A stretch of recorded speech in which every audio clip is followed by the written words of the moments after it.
Hi, today we are going to be talking about classifying polygons as well as classifying triangles. And they kind of go hand in hand. Let me show you what I'm talking about. Let's first look at the vocabulary. Here we go. Our vocabulary for classifying polygons: polygon, regular polygon, and irregular polygon. Now when we take a look at the polygons, before we go on to the triangles, we have a triangle. Notice TRI. So that tells us that it's 3 sides. Then we have a quadrilateral. Again, there's 4 sides. Quad tells us that. Pentagon. Penta means 5, so we have 5 sides here. Hexagon. Hex means 6, so we have 6 sides here. As well as heptagon. You don't hear that one very often, but that hepta means 7 sides, and we have 7 joining sides. Octagon. Octagon is also another polygon. 8 joining sides. Octa tells us that it's 8. Then we have something that's really different, like nonagon. Nonagon is 9 sides. You can see how different this shape is here. And finally, decagon. Deca tells us that it's 10, kind of like a decade is 10 years, and it has 10 sides. Okay? Now when we look at classifying our triangles, we have our vocabulary, and we have the scaling triangle. Scaling is no congruent sides. There are absolutely no congruent sides in the scaling triangle. Isosceles triangle. That triangle has at least 2 congruent sides. And then we have the equilateral triangle, and the name says it all. All sides are equal. So we don't have to worry about trying to figure out anything special on those measurements when we come to that. We have an acute triangle. Kind of goes up with these up here. Acute triangle, all angles are acute. Obtuse triangle, exactly one angle is going to be an obtuse angle. And then finally our right angle, I bet you can figure this one out. That's telling you that at least one angle is going to be 90 degrees.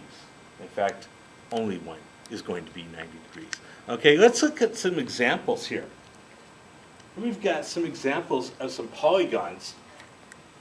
And polygons, the way we want to think about them is they are closed figures formed by 3 or more line segments. Okay, that's what a polygon is. Closed figures formed by 3 or more line segments. So let's take a look up here. We've got number 1. Now, is this a polygon? Well, it does have 1, 2, 3, 4, 5, 6, 7, 8. 8 line segments. So since it's 8, that would make it an octagon. However, this is not your regular polygon. Why? Because a regular polygon, all the sides and all the line segments and the angles have to be equal. Okay? This is not. So this would be called an irregular polygon. Let's look at number 2 here. We've got this funny looking shape, and we've got, well, 3 straight angles, but then we have this round one down here. Well, that deters it.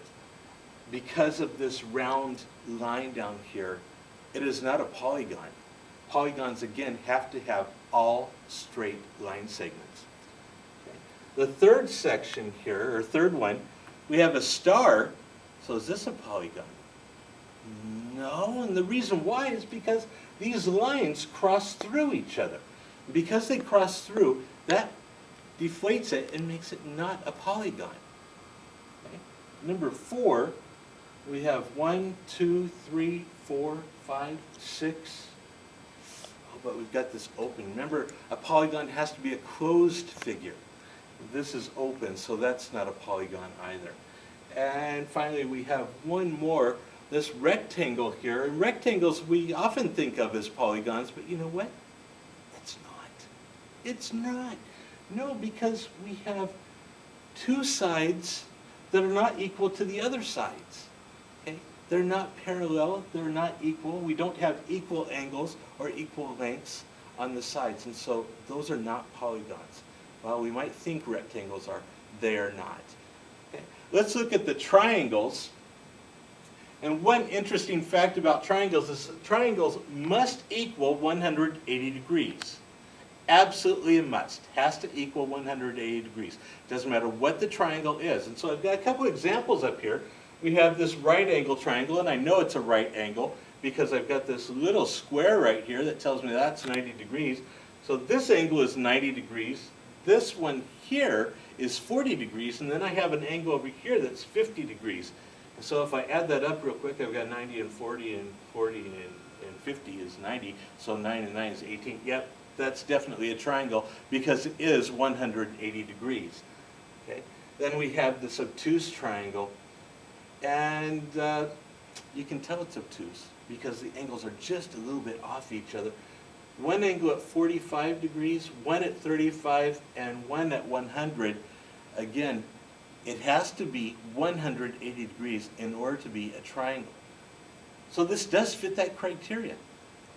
Okay. Hopefully you took some notes. If you didn't take notes, please get out a notepad and go back through this video again. You're going to need it. Now go take on the day. 80 degrees. Okay. Then we have this obtuse triangle, and you can tell it's obtuse because the angles are just a little bit off each other. One angle at 45 degrees, one at 35, and one at 100. Again, it has to be 180 degrees in order to be a triangle. So this does fit that criteria. Okay. Hopefully you took some notes. If you didn't take notes, please get out a notepad and go back through this video again. You're going to need it. Now go take on the day.